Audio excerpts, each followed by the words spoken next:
Të gjitha pikat doganore në Shqipëri do të paisin me laborator inteligjent për të bërë të mundur skanim në korale të madrave të importuara që futen në vend. Në daljen e parë publike, drejtuesja e AKU-s Blerina Gjulameti tha se ky operacion do të nisë shpejti për të garantuar sigurinë ushqimore. Në të gjithë pikat e inspektimit kufitar, do të ketë investime të plota në disa dhe të pjesshme në disa për të arritur që ne të plotësojmë të gjitha standardet që duhen të infrastrukturës për procedurat e marrjes së mostrave dhe të kontrollit, që të mos kemi dhe ato kontestimet që mund kemi për shkak të cënimit. Ajo shtoi se në javën në vijim do të ndërmerret një aksion në të gjithë vendin, ku do të kryhen inspektime tek të gjithë operatorët e grumbullimit dhe përpunimit të qumshtit, mishit dhe bukës.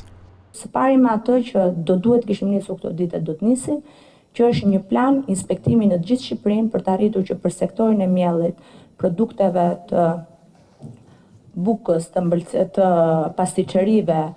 importuesve me radhë, të kemi një pasqyrë të qartë për atë që është, të themi, themeli, buka. Në fund, Gjulameti u shpreh se aksioni do të përfshijë edhe operatorët turistik për të garantuar cilësinë e shërbimeve.